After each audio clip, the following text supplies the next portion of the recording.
Welcome to today's web class with me, Hayley from Parallel Coaching, and today's web class is called How to Use Your Level 3 Anatomy and Physiology mock test to pass without wasting time. So this is for you if you're working towards your Level 3 Anatomy and Physiology exam. Maybe you're preparing and doing lots of revision, maybe you're getting together lots of mock papers. And what we commonly hear is that learners aren't using mock papers in a way that will be time effective, but also in a way that's going to actually help them pass and improve their own knowledge and understanding. So that's what we're going to look at here today, is how you can actually use your mock test to help improve your understanding and your knowledge, and therefore pass your exam with confidence, all without wasting time along the way.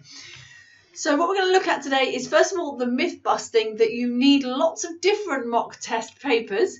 We're going to look at how to use mock questions. We're going to take a sample of a few Level 3 Anatomy and Physiology mock test questions so that you can understand how to actually use them. And I'm also going to give you an example of how to go and get more free Level 3 Anatomy and Physiology mock test questions as well. So you've got plenty within this video. If you are joining me here live today, then make sure you drop lots of comments and questions in throughout the whole video, and I'll get round to answering those at the end of today's web class.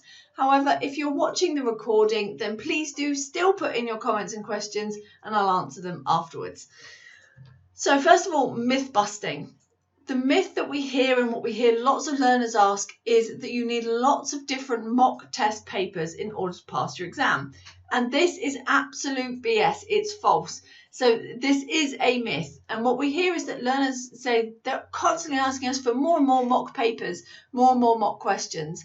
And what we find is that they're not necessarily learning or implementing any lessons as a result of doing each of the mock questions. So that's what we're going to look at here today, is how to make that effective.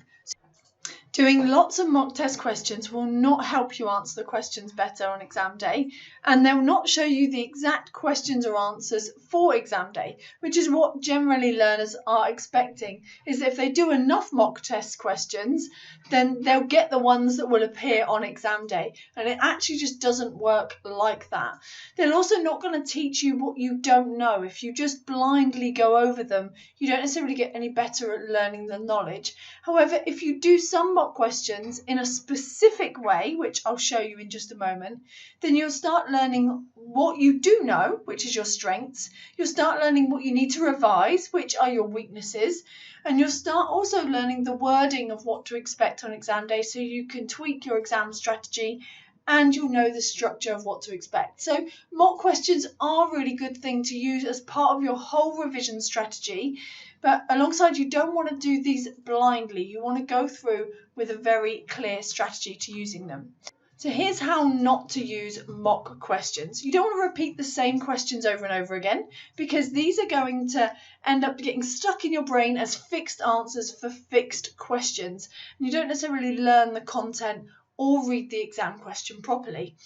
Also, you don't want to go through blindly doing lots of mock questions without taking any action or on any trends or weak areas, because it doesn't move you forwards in your knowledge and understanding.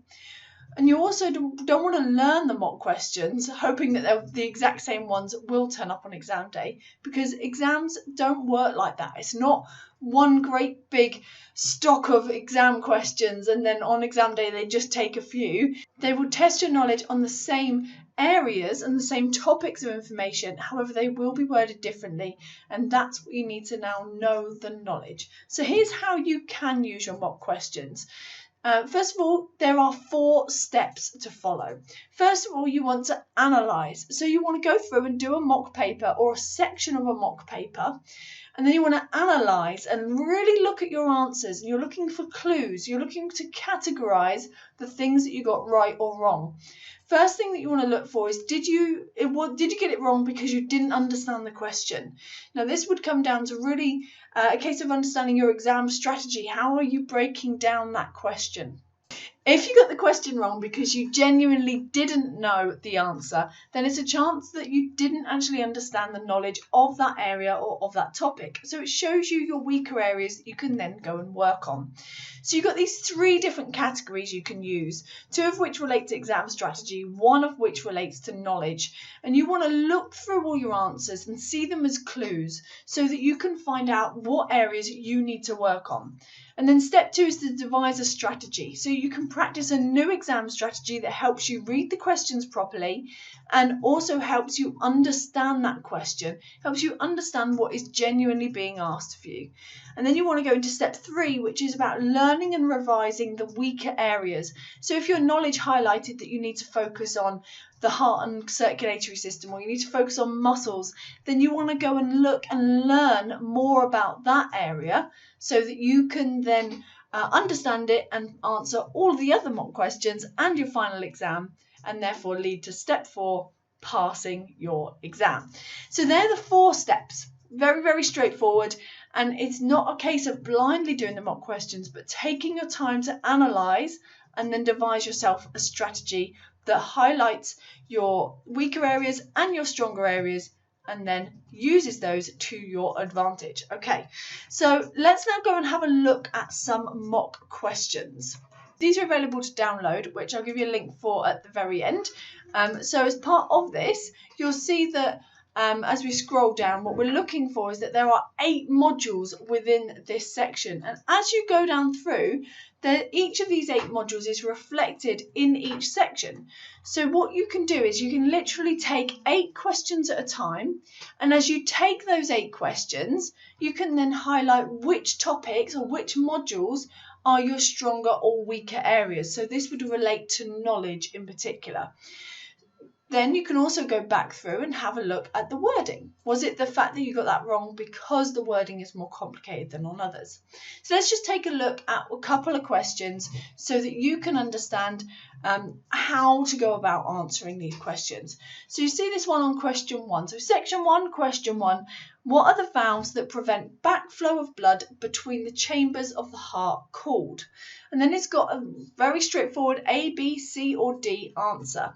So the way to answer this is to actually cover up the suggested answers and read the question.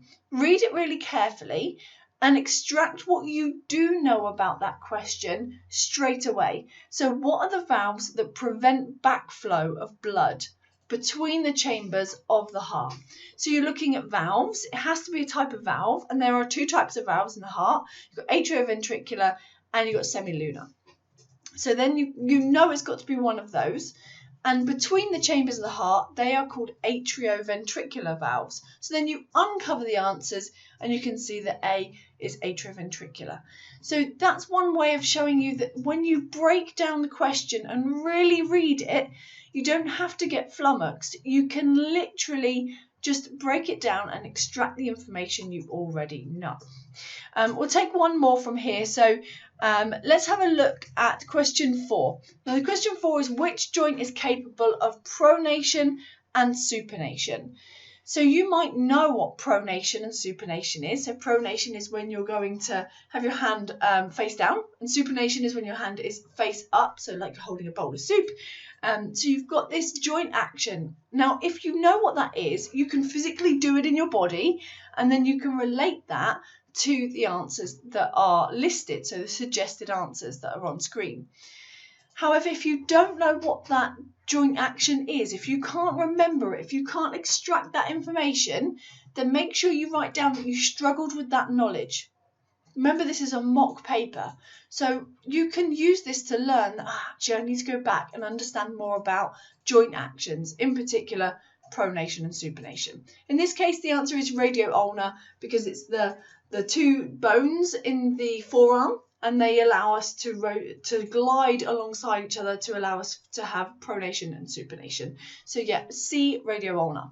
So you've got all of these mock questions. I'm not going to go through them now because you'll actually really benefit from doing these yourself in your own time and seeing your own knowledge level. So if you'd like more mock questions, there are 2 ways you can do this.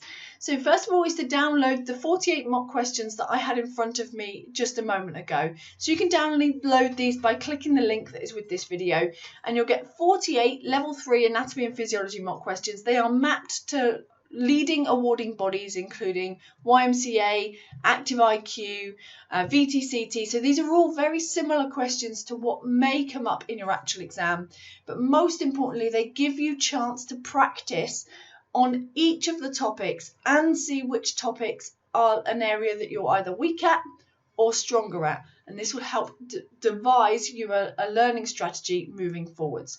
The second thing you can do is check our Facebook page at 10:30 a.m. every day, and we do daily mock questions. So hop on over to the Parallel Coaching Facebook page, and there you'll be able to get daily mock questions that relate to level 2, level 3 anatomy, and also level 3 nutrition as well. So once you've had a look at both of these, so either you've downloaded the 48 mock questions and or checked out our Facebook page as well, then make sure you implement the strategies we were saying for using these mock questions so that you actually advances your ability to understand the question, understand the knowledge related, and therefore pass your exam. So use all 4 steps. So we're coming towards the end of the web class, and we've got quite a few questions come in from learners that are on here live with me. If you've got any other questions, then please do drop those in the comments box. So there's a few of you that have put in comments and questions about the mock questions.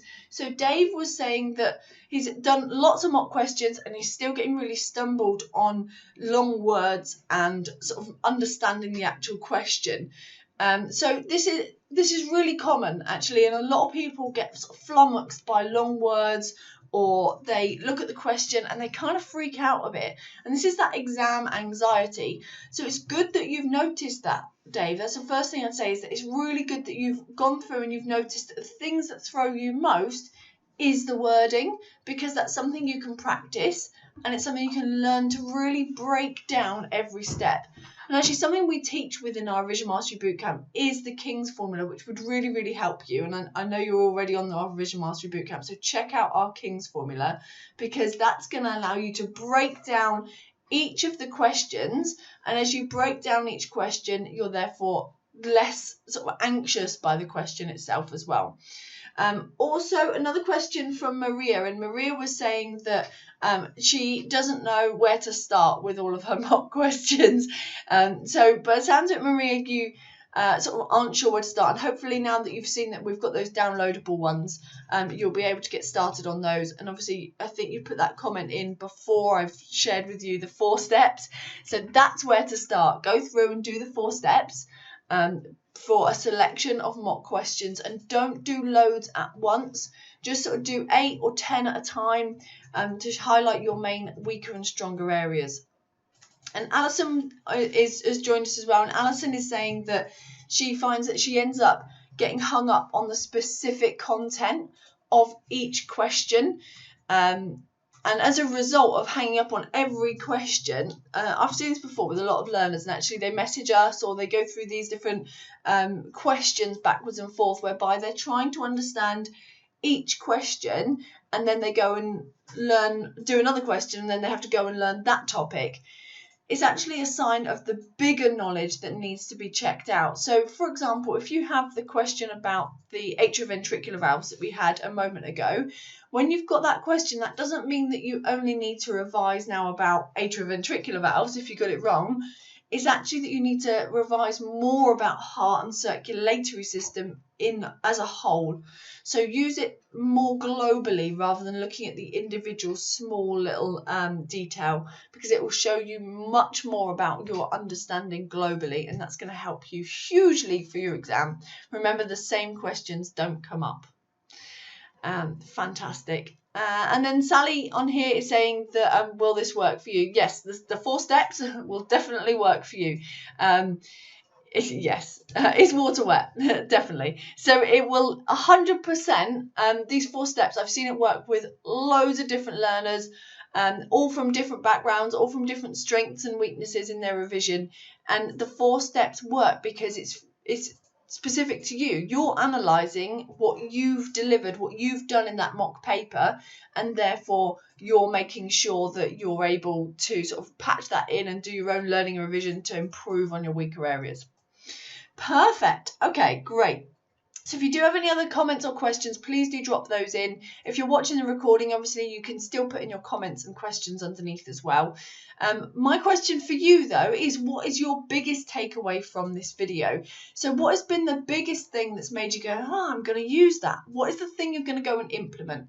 Just drop that in the comments box, because I'm just really interested to find out exactly what that is and what's been the biggest impact for you. Also, whilst you're with us, make sure that you like and share this video. So hit the little thumbs up button, and if you're not already subscribed to our YouTube channel, make sure you do that. So a couple of the biggest takeaways are coming in from those that are watching live. Some are saying just about taking more time with their mock questions, not going through them blindly. Definitely, I'm glad that that's something, and also that you don't need to do hundreds of them. Good. Fantastic. The main point of this whole presentation is to make sure that you are using your time wisely and that you're actually taking something away from being able to do that. Right, when you set time aside to do your mock questions, that you actually then learn from that and move forwards in your revision. Wonderful. So it's been an absolute pleasure to train with you today and to do this web class. If you do have any questions, drop them in the comments box below, and make sure you do hit like and subscribe if you haven't already. Thank you so much for joining us, and I'll see you on the next video. Take care.